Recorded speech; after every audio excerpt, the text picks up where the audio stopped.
Alhamdulillah Sheikh, klaro po. Alhamdulillah. Bismillahirrahmanirrahim. Alhamdulillahi Rabbil Alamin. Wassalatu wassalamu ala ashrafil anbiya wal mursalin. Nabiyina Muhammad wa ala alihi wa sahbihi ajma'in. Tunay na ang lahat ng pasasalamat at lahat ng papuri ay para lamang kay Allah. Pinapasalamatan natin siya at sa kanya lamang tayo humihingi ng tulong. Nawa ang kapayapaan at pangangalaga ng ating dakilang lumikha ay mapasa kanyang huling propeta na si Muhammad sallallahu alayhi wasallam, sa kanyang pamilya at sa lahat ng sumusunod sa tuwid na gabay hanggang sa huling araw. Mga minamahal na kapatid na bumubuo at member ng Nurul Hidayah Muslim Care Organization, with collaboration ng mga kapatid natin na New Muslims in Taiwan, pati na ng Discover Islam sa Bahrain, at sa lahat ng mga kapatid po na palagi nating kasama sa ating pag-aaral. Lagi naming dua, panalangin kay Allah Subhanahu wa Ta'ala na nawa lagi tayong pagsama-samahin sa kabutihan, hindi lang dito sa mundong ito, maging sa kabilang buhay, kasama ng ating mga magulang, mga asawa, mga anak, mga mahal nating kapatid sa pananampalataya, at higit sa lahat ng ating mahal na propeta na si Muhammad sallallahu alaihi wasallam.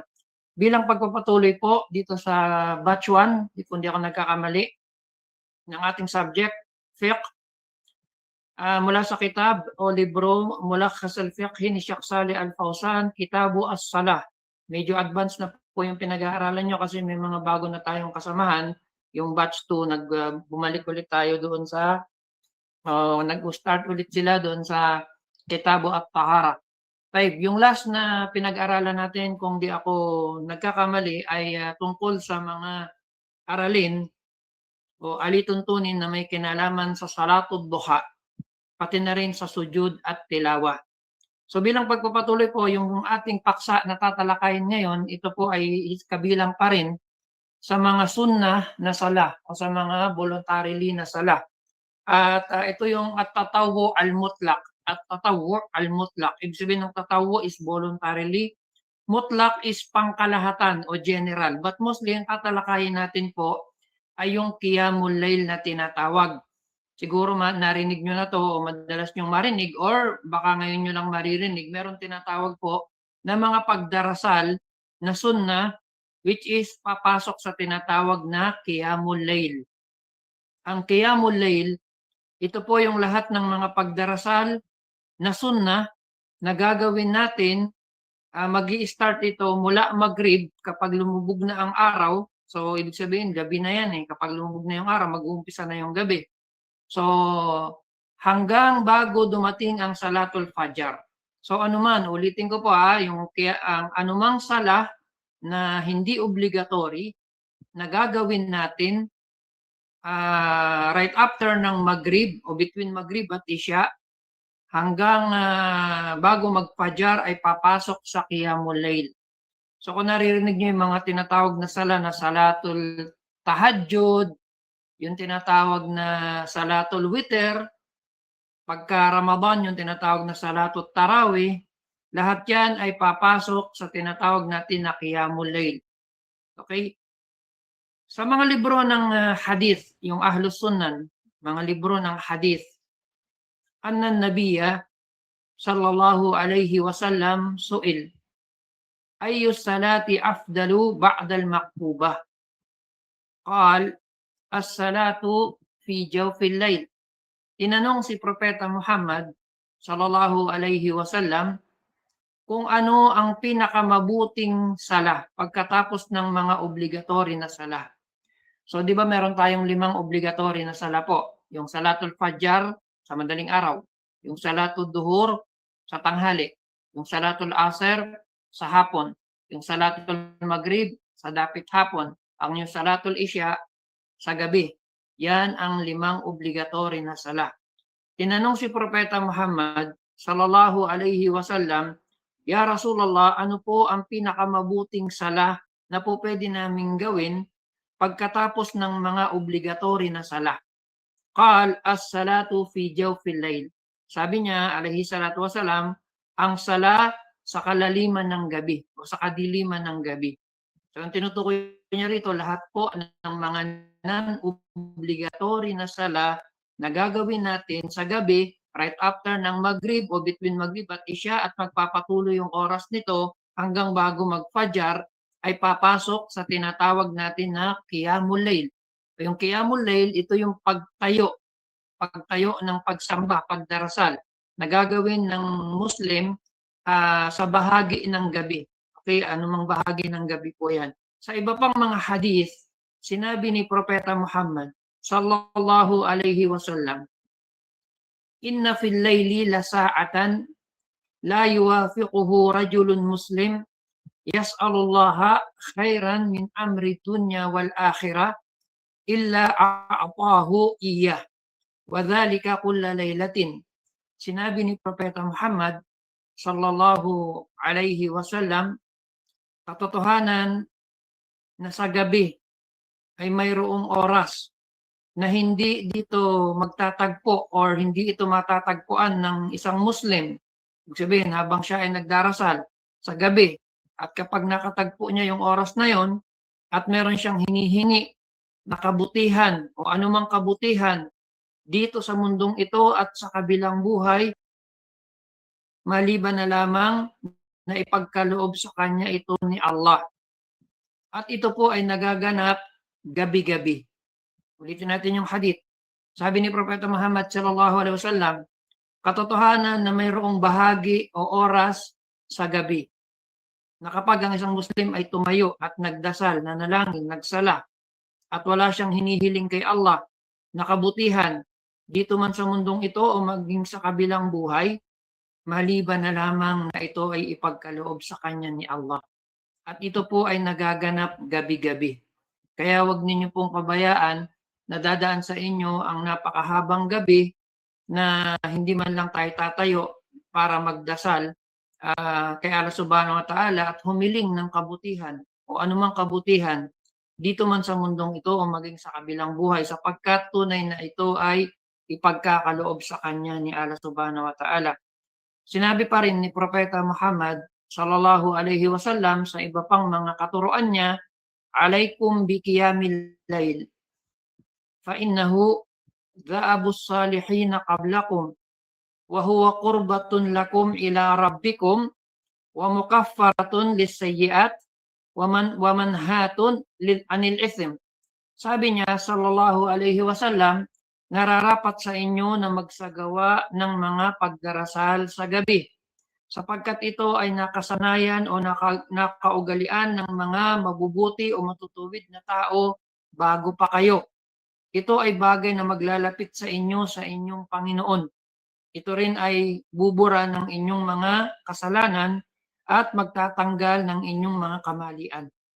Before we continue, pa-clear po kasi nagkakaproblema yung sound natin. Hindi ko alam kung naririnig nyo po ng malinaw, malakas at maayos. Paki-clear muna po.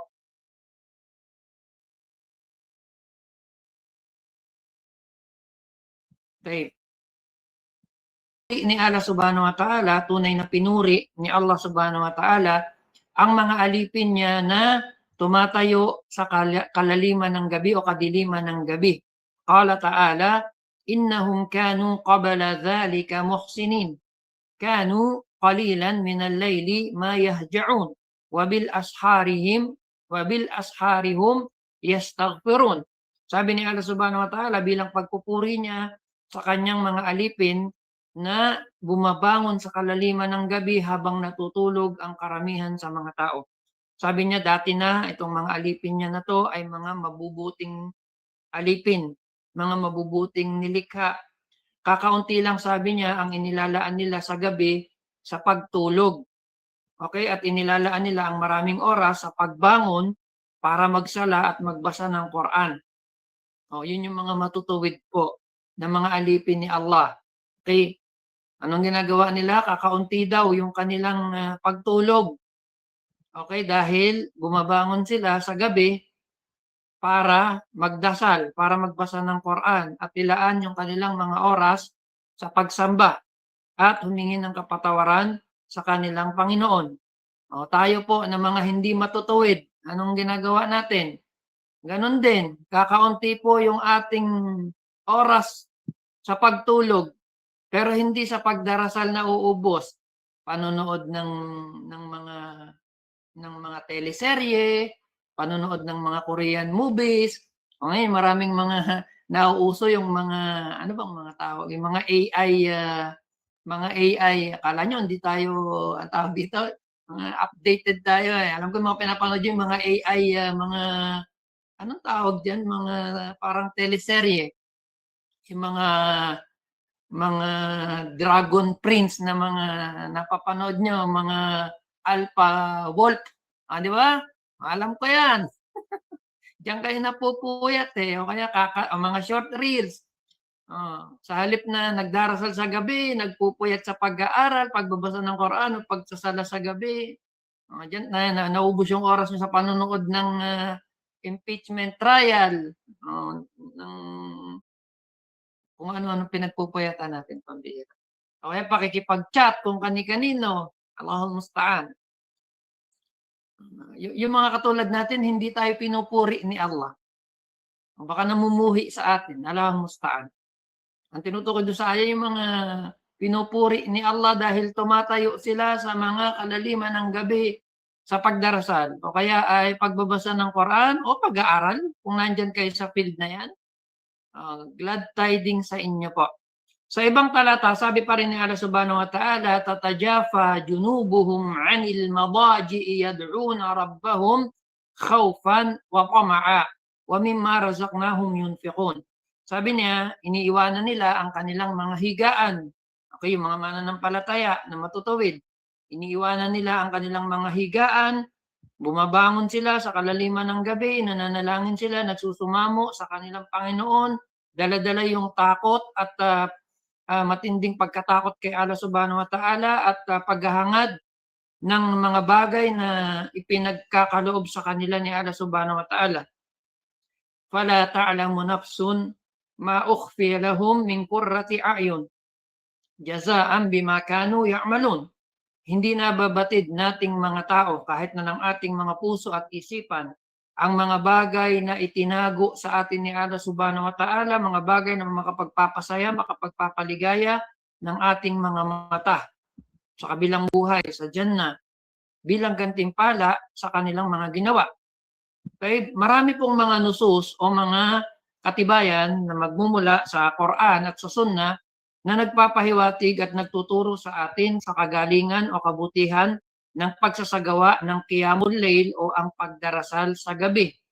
So, pag sinabi kasing at-tatawu al-mutlaq, pagka sinabing sala o pagdarasal na sunnah na pangkalahatan, ang pinakamabuti dito po ay yung Qiyamul Layl.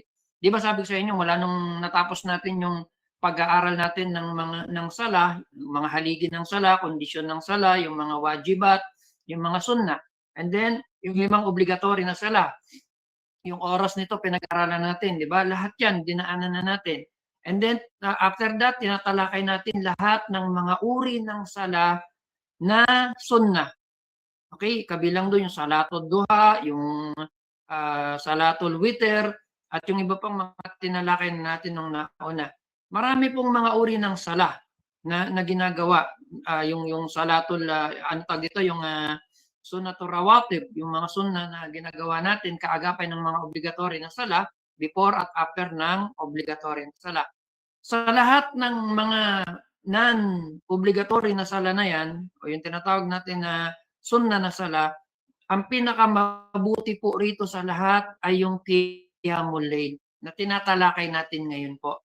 Bakit sinasabi ng ating mga ulama na ang pinakamabuti sa lahat ng mga uri na sala maliban sa obligatory na sala ay yung sala na ginagawa natin sa gabi. Kasi po itong mga sala na to ay nakatago. Lihim ito po eh. 'Di ba? 'Di ba doon yung maipapakita po yung talagang ikhlas, yung sincerity natin, yung pagiging wagas ng pagsamba natin. Kung saan ito yung mga oras ng ghafla, which is karamihan ng mga tao pagkagabi, lalo na sa hating gabi po o sa madaling araw, natutulog ang halos lahat ng mga nilikha. And then ikaw ay babangon, magwuwudu para linisin yung sarili mo. Then maaring ibubuksan mo ay isang ilaw lang o maaring nakapatay pa yung ilaw. Ayaw mo talaga na mayroong tao na nakakita na ikaw ay nagdarasal. At ikaw lang at ang iyong Panginoon ang nakakakita ng iyong ginagawa. 'Di ba napaka-ikhlas po nun? I mean doon papasok yung wagas na pagsamba natin kay Allah Subhanahu wa Ta'ala. 'Di ba kaya nga sa isang hadith sabi ni Propeta Muhammad sallallahu alaihi wasallam, "Ayyuhan nas, afshus salam."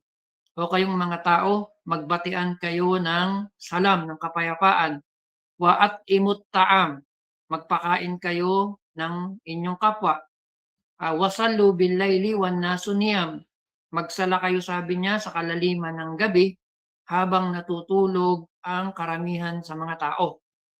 Tadkhulu jannata rabbikum bisalam. Papasok kayo sa paraiso ng inyong Panginoon ng may kapanatagan at kapayapaan. Doon nyo wallahi maniwala kayo, ayuhal ikhwa wal akhawat. Mararamdaman nyo po yung tamis ng pananampalataya, halawatul iman. Mararamdaman nyo yung tamis ng pagsamba kay Allah Subhanahu wa Ta'ala.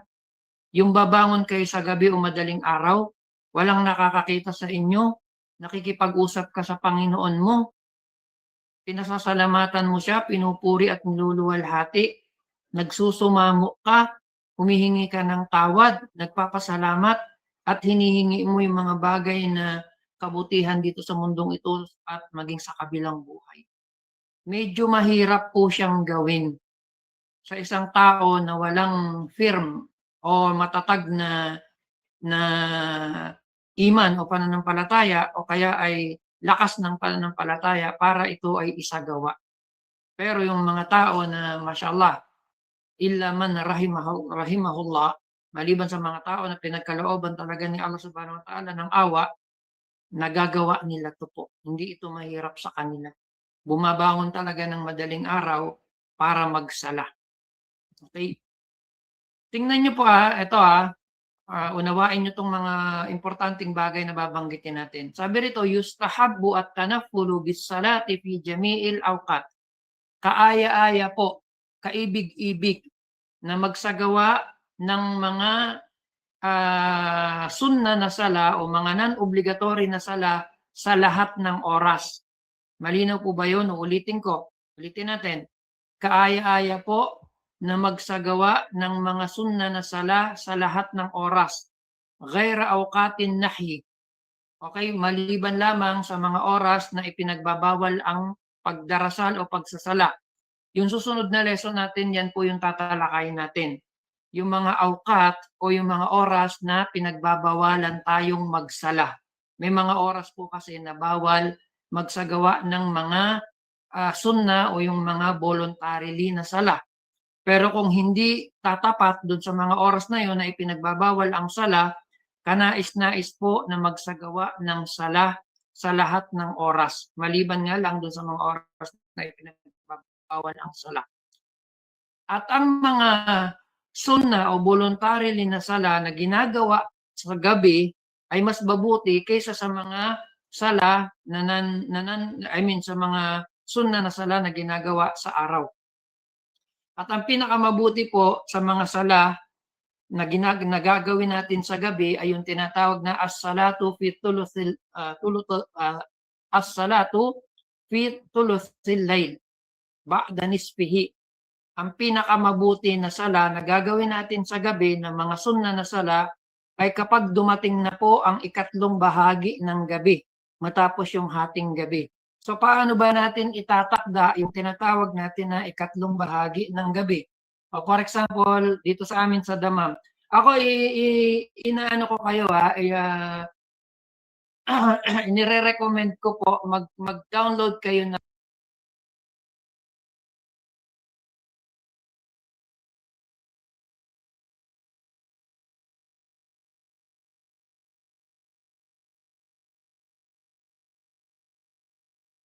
and then yung mga oras ng sala. Ilalagay nyo lang po yung location nyo kahit saang parte kayo ng mundo. Nasa Bisaya kayo, nasa Mindanao kayo, nasa Luzon kayo, nasa Maynila, i-click nyo lang after nyong i-download yung apps kung saan location kayo, ibibigay sa inyo exactly yung oras ng sala kung saan man kayo nandoon. Isa sa pinakamagandang application po, yung Al-Musalli. Kahit English po, isulat nyo lang Al-Musalli. Maganda yung application na to.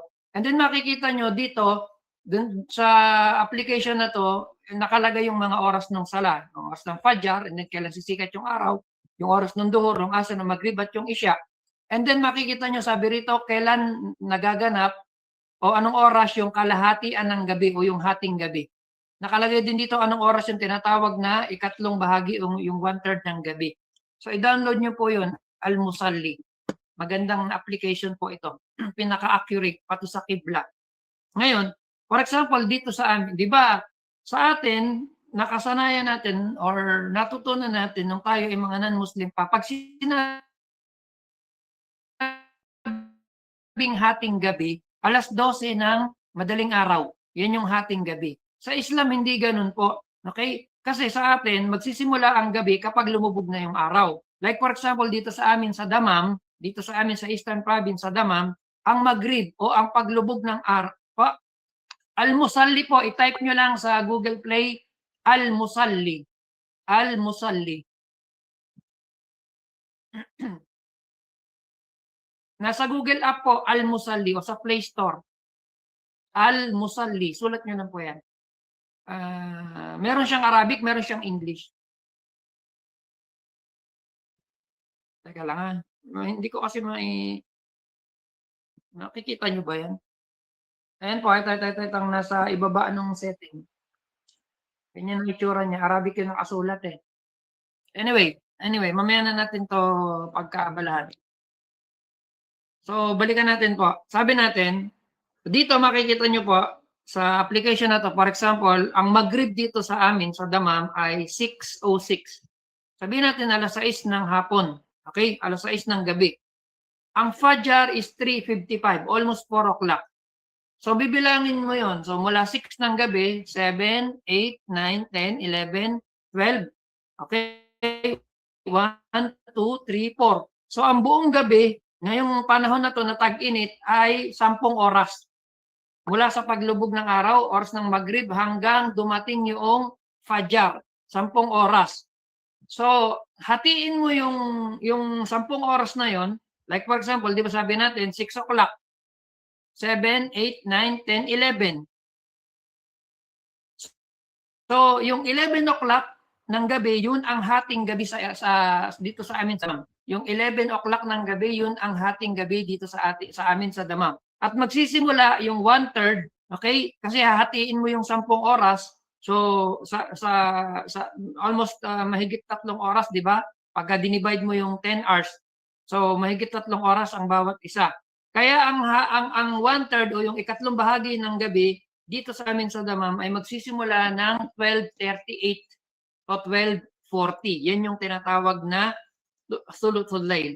Napaka-importante po nitong oras na to na tinatawag na thuluthul layl o yung ikatlong bahagi ng gabi, 1/3 ng bahagi ng gabi. Sinabi ng ating mga ulama, afdalus salatil layl, yung mga sunna na sala sa gabi, ang pinakamabuti rito po ay yung pag pumasok na yung ikatlong bahagi ng gabi. Okay? Bakit po? Di ba kasi merong hadith na sinabi ni Propeta Muhammad sallallahu alaihi wasallam at sa akida ng mga Ahlus Sunnah wal Jamaa, kabilang sa akida o pinaniniwalaan natin po na ayon dun sa hadith, sinabi ni Propeta Muhammad sallallahu alaihi wasallam, kapag dumarating ang ikatlong bahagi ng gabi, bumababa si Allah subhanahu wa ta'ala, ang inyong Panginoon, sa pinakamalapit na kalangitan dito sa lupa. Kasi merong 7 bahagi o stages ng kalangitan. Okay? Sabi dun sa hadith, kapag dumarating ang ikatlong bahagi ng gabi, bumababa si Allah subhanahu wa ta'ala sa pinakamalapit na kalangitan dito sa lupa. At sinasabi niya, sino mang alipin ko na merong hinihiling ay aking ipagkakaloob. Sino man yung humihingi ng tawad ay aking papatawarin. I mean, according to sa hadith. So, isa sa mga akida ng Ahlus Sunnah wal Jamaa, pinapaniwalaan natin yung tinatawag na an-nuzul, yung pagbaba ni Allah subhanahu wa ta'ala. sa larawan na naaayon sa kanyang kadakilaan. Hindi natin po pwedeng itanong kung papaano, hindi natin po pwedeng ilarawan, hindi natin po pwedeng ihambing, hindi natin po pwedeng bigyan ng ibang kahulugan. Okay? Yun yung kahulugan nun. Bumababa si Allah subhanahu wa ta'ala sa pinakamalapit na kalangitan dito sa lupa kapag dumarating ang ikatlong bahagi ng gabi. According sa hadith o katuroan na binanggit ni Propeta Muhammad alayhi salatu wasalam. And then yun yung nagaganap. Sabi niya kung sino man humihingi ng tawad, pinapatawad ko. Sino man ang humihingi ng anumang kabutihan dito sa mundong ito at sa kabilang buhay ay pinagkakaloob ko po. Kaya nga sa iba pang hadith, sabi niya, ahabbu salati ilallahi salatu Dawud. Kana yanamu nisfal layl wa yaqumu thuluthahu wa yanamu sudusahu. Ang pinakamamahal o kaibig-ibig na sala para kay Allah ay yung sala ng propeta na si David, si Dawud, si Prophet Dawud. Yung ama ni Prophet Solomon, alayhi massalatu wassalam. Paano magsala si Prophet Dawud? Paano siya magsala, okay? Siya ay natutulog sa kalahatian ng gabi. Maybe after ng isya, natutulog na siya hanggang sa dumating yung kalahatian ng gabi. And then, babangon siya kapag dumating na yung ikatlong bahagi ng gabi. And then, matutulog ulit siya. And then, babangon ulit siya kapag dumating na yung Salatul Fajr. Ganyan yung kanilang mga oras ng pagdarasal po. So, ganyan ang ginagawa niya. Nagpapahinga siya sa unang bahagi ng gabi and then bumabangon siya kung saan ito yung oras na bumababa si Allah subhanahu wa ta'ala dito sa pinakamalapit na kalangitan dito sa mundo o dito sa lupa. Okay. Sabi ni Imam Ahmad rahimahullah, Qiyamul Layl minal maghribi ila tulu'il fajr. Sabi ni Imam Ahmad rahimahullah, pag sinabing Qiyamul Layl o pagtindig o pagtayo para magdasal sa gabi ay magsisimula pagkatapos ng Maghrib, okay, o sa oras ng Maghrib hanggang bago mag-Fajr. So halimbawa, di ba ang Maghrib ay 3 rak'ah. Kapag lumubog na yung araw, magsasala tayo ng Maghrib 3 rak'ah. Merong sunna na ratiba pagkatapos ng Maghrib 2 rak'ah. Halimbawa, wala kayong ginagawa, gusto niyo pong magsagawa ng mga sunna na sala. After nung 2 rak'ah na sunna ratiba, after Maghrib, kahit ilang rak'ah yung gawin nyo. Gusto nyo gumawa ng 2, 10. Okay, tigda 2 rak'ah lang palagi. Masna. Okay, kahit abutin pa yan ng 100 rak'ah. Okay, hanggang bago mag-isya, papasok siya sa Qiyamul Layl. Naintindihan nyo po ba, ayuhal akhawat? Ayuhal akhawat? Lahat ng gagawin natin na pagdarasal sa gabi, okay, maliban doon sa mga obligatory na sala, mga sunna na sala, okay, mula Maghrib hanggang bago mag-Fajr, consider siya o papasok siya sa tinatawag na Qiyamul Layl. Ito yung pinagkaiba ng kasi 'di ba nakakarinig kayo, anong pinagkaiba ng Salatul Witr? Anong pinagkaiba ng Qiyamul Layl? Anong pinagkaiba ng Tahajjud? Okay? Ang Qiyamul Layl, ulitin natin po, lahat ng mga uri ng sala na gagawin natin na sunna na sala sa gabi, mula Maghrib hanggang Fajr. Kahit anong sunna pa yung gusto nyong gawin po. Ang Salatul Witr, ang Tahajjud ay kabilang sa mga sala na tinatawag na Qiyamul Layl o pagtayo sa gabi. So anong pinakaiba ng Qiyamul Layl at ng tinatawag natin na Witr? Ang Qiyamul Layl magi-start after Maghrib. Ang Witr magi-start lang siya after Isya hanggang Fajr. Hindi ka po pwedeng mag-Witr after Maghrib. Okay? Nagsisimula ang Witr after Isya hanggang bago mag-Fajr. Then yung Tahajjud nga sa madaling araw.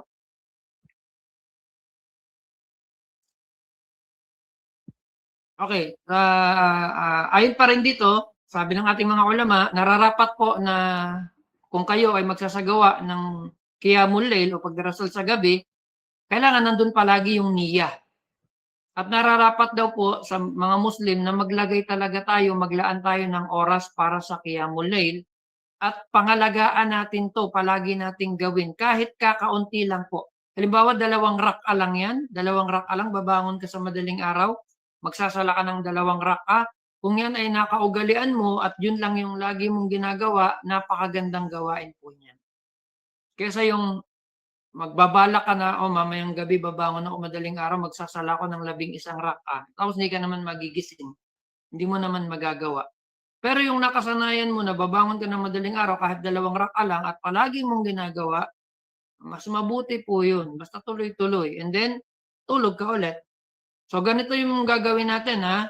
Kapagka kayo po ay nagtakda o nakasanayan niyo na magsasala kayo palagi ng qiyamul layl o pagdarasal sa gabi, so kapag nagising kayo, hating gabi man 'yan o madaling araw na, okey, sa ikatlong bahagi ng gabi, magsisiwak tayo po. Alam niyo yung siwak, sunna 'yan, 'di ba, kapagka nagigising tayo.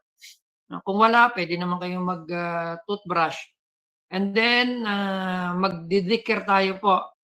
Pagbangon niyo, ay magsisiwak kayo kung yun ay katabi niyo lang o na malapit sa higaan niyo. Then sabihin niyo, La ilaha illallah wahdahu la syarika lah, lahul mulku wa lahul hamdu wa huwa ala kulli syai'in qadir. Subhanallah, alhamdulillah, Allahu akbar, la ilaha illallah, wala hawla wala quwwata illa billah.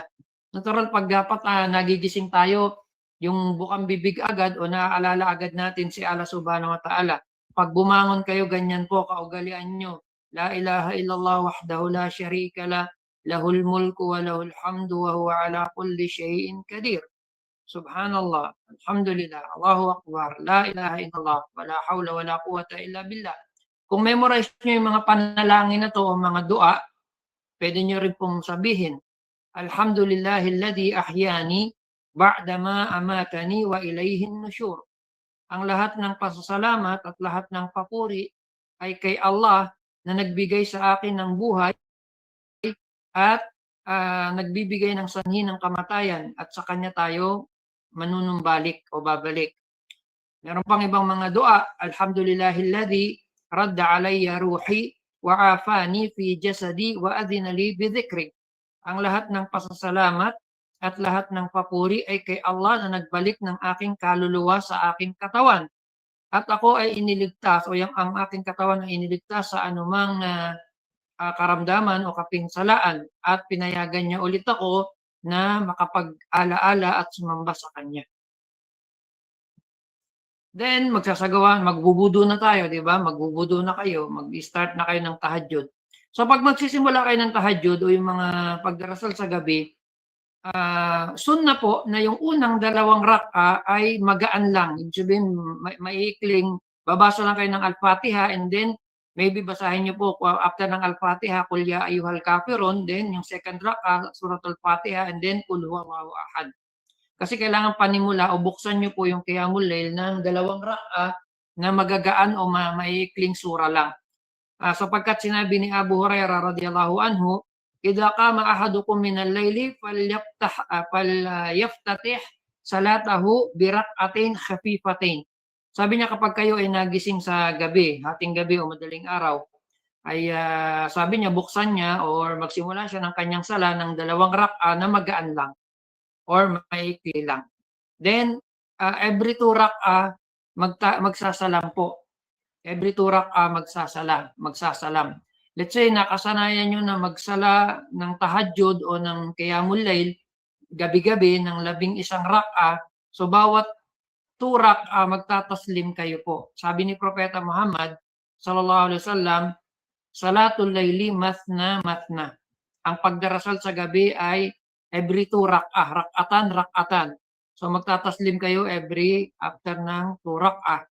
And then pagka yung mga susunod na rak'a na, nararapat po na mahaba yung pagbabasa natin ng Quran. Kung may kakayanan kayo po at marami kayong memorize, okay, mahaba rin dapat yung pagtayo, mahaba yung pagruko, mahaba rin yung pagsujud. Nararapat din kung magsasagawa tayo ng tahajjud, ito ay sa bahay lang natin gagawin. Okay, ang tinutukoy dito yung mga kalalakihan kasi yung mga babae sa bahay lang naman talaga kayo nagsasala. Sapagkat nagkaisa ang ating mga ulama na ang mga sunna na sala o yung mga non-obligatory na sala, mas maganda o mas mabuti na ito ay gagawin sa bahay. Si Propeta Muhammad sallallahu alaihi wasallam, karamihan ng mga sunna na sala, ginagawa niya po ito sa bahay niya. But yung 5 obligatory na sala, yung Fajr, Duhur, Asr, Maghrib at Isya, sa masjid niya ginagawa. Yung mga sunna na sala sa bahay po. Sabi niya sallallahu alaihi wasallam, "Sallu fi buyutikum fa inna khaira salatil mar'i fi baitihi illa al-maktubah."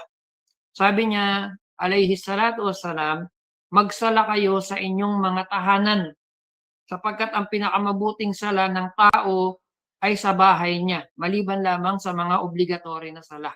Kasi nga, tulad ng binanggit natin, mas nandun yung ikhlas mas maipapakita mo yung ikhlas o yung kawagasan ng iyong pagdarasal kung hindi ka nakikita ng mga tao.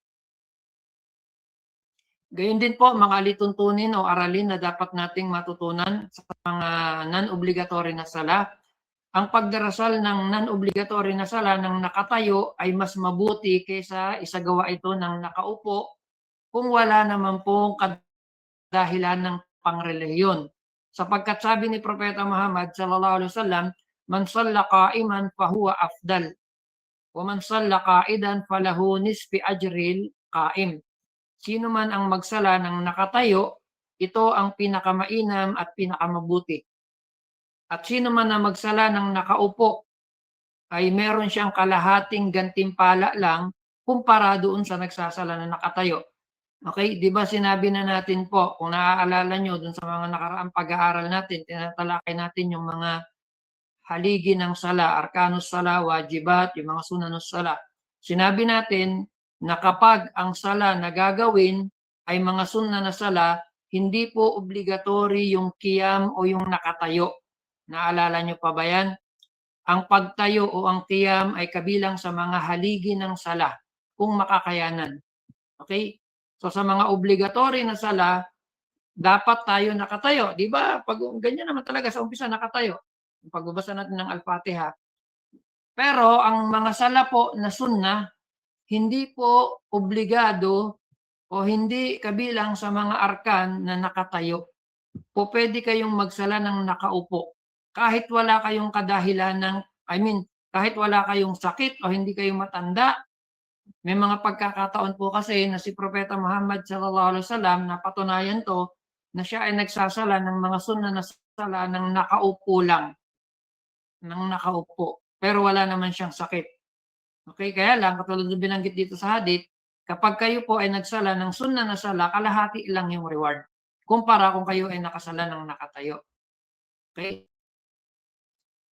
Sabi rin dito, sino man ang magsala ng mga sunna na sala ng nakaupo, pero meron siyang kadahilan ng pangrelihiyon, ang reward niya ay buo pa rin, nakatulad nung siya ay nakatayo. Ang mga halimbawa nito, katulad sa sinabi ni Propeta Muhammad sallallahu alaihi wasallam sa hadith, "Ida maridal abdu aw safar, kutiba lahu mithlu ma kana ya'malu muqiman sahihan." Kapag nagkasakit ang alipin o kaya ay naglakbay, isusulat sa kanya ang katulad ng kanyang mga gawain na siya ay nakatayo at siya ay malusog.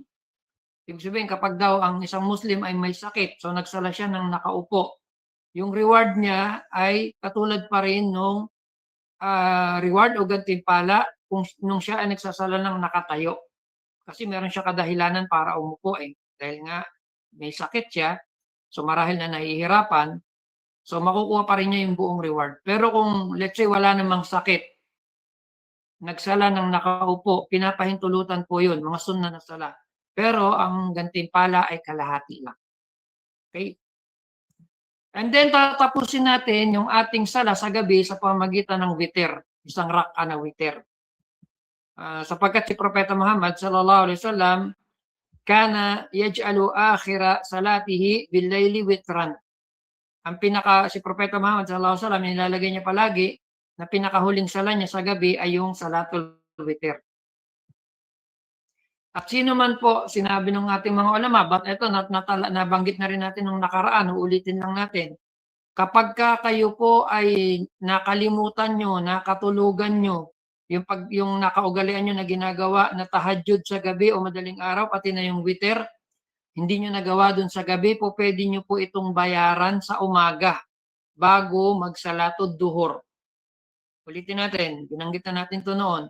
sino man sa atin na nakaugalian na nagsasala tayo ng tahajjud o ng qiyamul layl at kabilang dun yung witr at hindi nyo nagawa dahil nakatulugan nyo, nakalimutan nyo o anumang kadahilanan po, pwede nyo po itong bayaran sa umaga. Okay? Bago magduhur. Pero yung bilang niya kapag sa umaga nyo gagawin ay either na 2, 4, 6, 8, ganyan po siya.